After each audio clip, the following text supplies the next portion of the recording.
Method 1. Reset Apple Watch with iPhone. We would recommend this method if you have connected your Iwatch to your iPhone. The ideal way to factory reset Apple Watch is by unpairing it from iPhone. This will create a backup, erase your watch, and remove activation lock and the connection to your iPhone. While keeping your watch and iPhone close, open the Watch app on iPhone.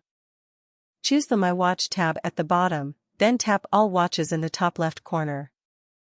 Tap the circled eye. Next to the watch, you want to unpair. Choose Unpair Apple Watch. Then tap Unpair again. Enter your Apple ID password if asked. This step removes activation lock if it was enabled. When the unpairing is complete, you'll see the Start Pairing message. Method 2. Factory reset directly on Apple Watch. Open the Settings app on your Apple Watch and tap General. Swipe down to the bottom. And then tap the Reset button. Tap Erase all content and settings.